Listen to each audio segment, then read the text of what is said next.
नमस्कार.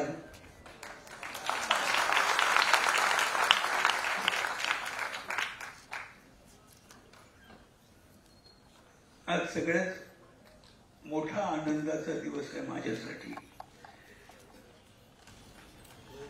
की मी जिथं सुरुवात केली कामाला माझ्या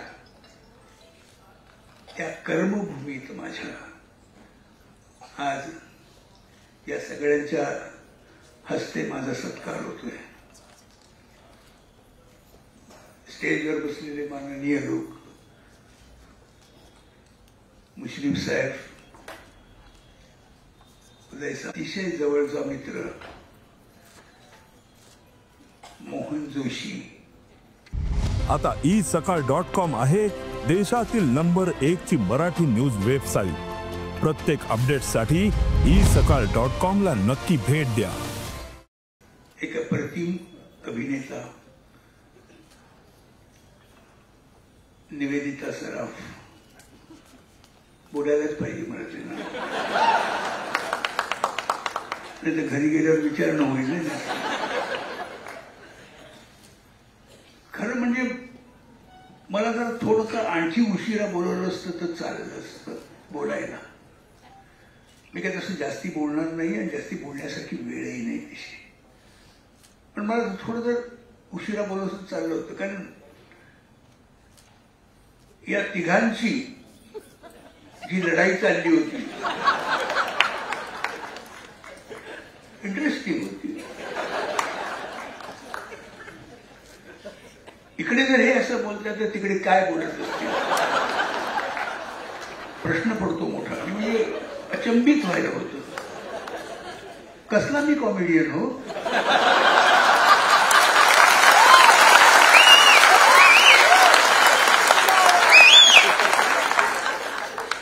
माझ्यापेक्षा जबरदस्त विनोद यांना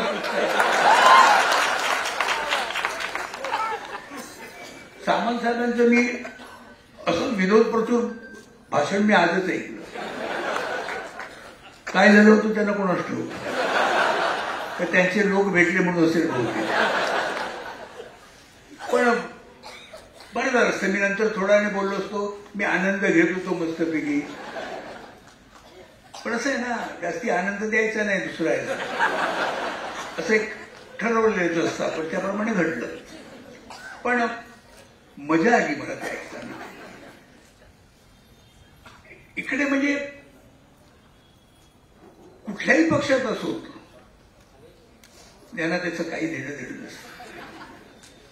ते त्यांच्या ह्यानी जात असतात, त्यांच्या रिस्पेक्टने बोलत असतात, एकमेकांशी आनंदात राहत असतात. ते आपल्याला इथे आल्यावर कळतं.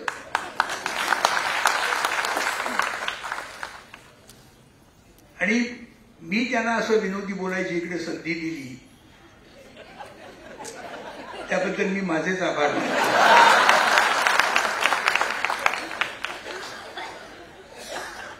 पण हे थोर लोक आहेत, खरंच थोर लोक आहेत. या लोकांना विनोदाची जाणीव आहे, केलेल्या कार्याची जाणीव असते. म्हणून तर मला या इतक्या चांगल्या म्हणजे पारितोषिकांनी गौरव केल्या लोकांनी.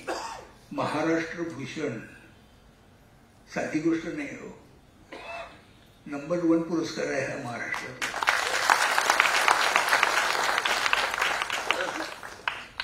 पद्मश्री पुरस्कार. मला वाटायचं की मी बरंच काही केलंय, बरंच काही मी लोकांसाठी केलंय. लोकांना नेहमी चांगलं वाटावं, चांगलं आवडावं यासाठी मी झटलो. एक त्याच दृष्टीने मी माझं पाऊल ठेवलं, पुढे काहीही दुसरं न करता. पण या लोकांनी त्याची पावती दिली याचं मला समाधान वाटतं. अनेक आर्टिस्ट असतात, अनेक चांगली चांगली कामं करत असतात, प्रचंड काम करत असतात इंडस्ट्रीत. पण सगळ्यांच्याच नशिबी असतं असं नाही. माझ्या नशिबी आहे वेळ मला. आणि याला सगळे जबाबदार तुम्ही आहात. तुम्ही जर असा मला डोक्यावर उचलून घेतला नसता तर मी कुठे असतो मला काय सांगता येत नाही. कुठेतरी कुठल्या तरी नाटकाच्या स्टेजवर पडदा लावत असतो किंवा पडदा ओढत असतो, दोन पैकी काहीतरी करत असतो. पण मला जाणीव करून द्यायची सतत माझ्या पाठीवर हात ठेवून ह्याचं भान मला नेहमीच राहील आयुष्यभर. कोल्हापूरबद्दल काय बोलू मी. बरीच वर्ष मी इथे काढली. इथल्या गल्ल्या मला सगळ्या माहित होत्या. इतका मी कोल्हापूरमध्ये फिरलो. मी अशी तऱ्हेतऱ्हेची माणसं बघितली. अनेक माणसं मी बघितली माझ्या अख्ख्या महाराष्ट्रामध्ये फिरण्यामध्ये. पण कोल्हापूरची माणसं ही काही आवडत मला.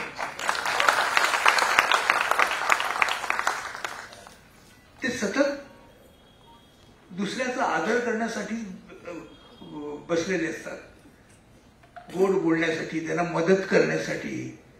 चला की जरा जाऊन येऊया की जरा या की आमच्या घरात. हा त्यांचा नेहमी स्थायी भाव असतो. आणि कठोर बोलायला लागलं तर ते पण करता येतं त्यांना. या कोल्हापूरमध्ये मी बरेच वर्ष घालवली. म्हणजे 74 सालापासून मी जेव्हा सुरू केलं इकडे काम करायला, तेव्हापासून 1978 पर्यंत 1978ला मी पूर्ण वर्ष मी कोल्हापूरमध्ये होतो. म्हणजे मला किती कोल्हापूरची आणि कोल्हापूरकरांची सवय झाली बघा. अजूनही मला असं वाटतं की महिन्यातून 8 दिवस तरी इकडे येऊन राहावं. काम नसलं तरी राहावं. निरनिराळी माणसं बघावी, त्याचा तो बोलण्याचा सूर कानात ठेवावा. अतिशय अप्रतिम सूर आहे तो.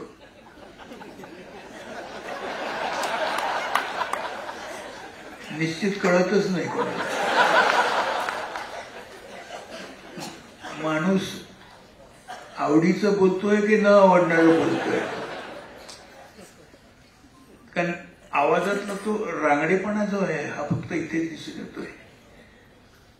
पण वाक्यातली जी मृदुता असते ती मात्र इथेच दिसून येते. केव्हाही कुणाला मदत करणारे हे लोक, अशा लोकांमध्ये मी वावरलो. आणि या लोकांमध्ये मला सगळे पुरस्कार मिळत गेले. हे माझ्या आयुष्यात नेहमी माझ्या लक्षात राहिले. मी कधीही विसरू शकणार नाही. मोहन जोशी साहेबांबरोबर मी काम केलंय. अप्रतिम नट आहे मोहन जोशी. हा नट जर स्टेजवर किंवा याच्यावर जर आला नसता सिनेमामध्ये तर जरा बरं झालं असतं.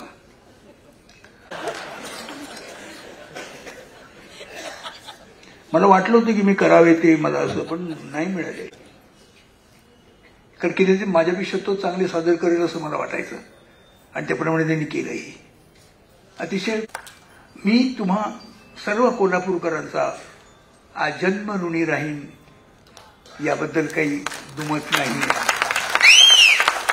वाढवलं माझी कला प्रत्येकाकडे असते, पण कलेला उत्तेजन देणं ही गोष्ट ही काही वेगळीच गोष्ट आहे. ही सगळ्या माझी हौस वाढवली, याला काही तोड नाही. आणि हे मी कायम आठवणीत ठेवीन. मी नशिबान आहे असं म्हणेन त्यासाठी की आज मला संगीत सूर्य केशवराव भोसले पुरस्कार मिळतोय.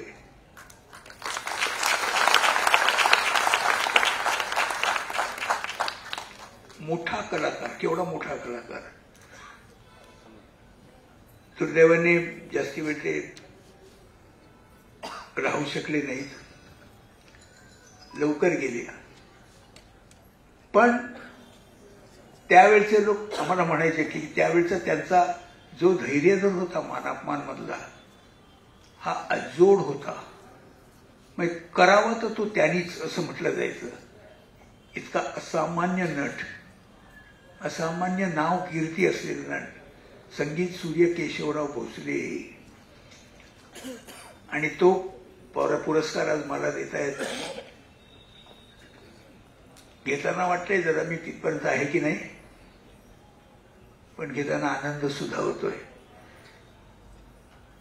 तुमच्या लोकांचं हे कार्य जे मी केलं, आज मला बोलवून इथे मुद्दाम माझा जो सत्कार केला, माझ्याबद्दल अंगावर गर्दी पण केलीत फोटोसाठी, ठीक आहे, पण मस्त आहे, मजा आली जरा. इथलं थिएटर लवकरात लवकर होईल अशी मी आशा करतो. कारण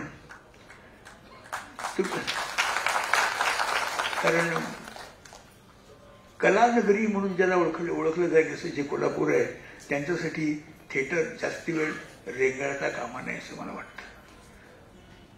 कारण आम्ही नाटक जेव्हा कोल्हापूरला करायला जातो आम्ही भयंकर खुश असतो की आपलं नाटक चांगल्या रीतीने रिसीव्ह केलं जाणार लोकांपुढे. तेव्हा तो आनंद देखील तुम्ही कोल्हापूरकर लोक आम्हाला द्याल अशी माझी खात्री आहे. काय आहे, आजचा हा जो सत्कार आहे हा खरं म्हणजे मी दुसऱ्या कोणी केला असं मी म्हणत नाही, माझ्याच घरात माझ्याच लोकांनी केलेला हा सत्कार. त्यामुळे मला त्याचं जास्त विशेष महत्व आहे. आता मामा कसं म्हणतात, तुम्हीच लोक आहात त्याला, कारण मी काय करू, काय बोलायला सुचलं ते मामा म्हणायला लागले. कारण काय झालं होतं, आमच्या वर्कर्स लोकांना मला अशोक जी म्हणता येत नव्हतं, अशोक म्हणण्याची त्यांची हेच नव्हती, काय म्हणणार, तर त्याला मामा हे चांगलं सापडलं, मामा बरं आहे आपलं. पण त्यामुळे मीही भयंकर आनंदी झालो. तर मी डायरेक्ट तुमच्या घरात जाऊन पोचलो.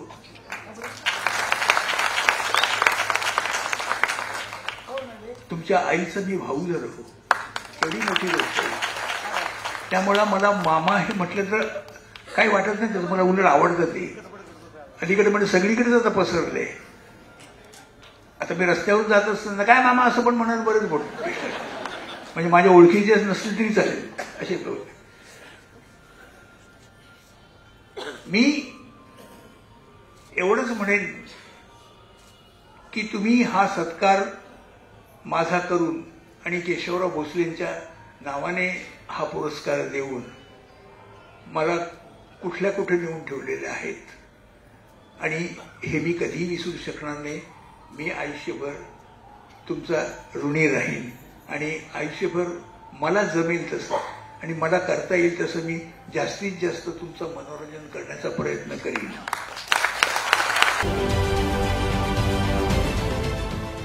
देश विदेशातील प्रत्येक घडामोडींचे लाईव्ह अपडेट मिळवण्यासाठी आता साम टीव्हीच्या सर्व सोशल मीडिया प्लॅटफॉर्मला लाईक, फॉलो आणि सबस्क्राईब करा. तसंच सर्व नोटिफिकेशनसाठी बेल आयकॉन प्रेस करायला विसरू नका.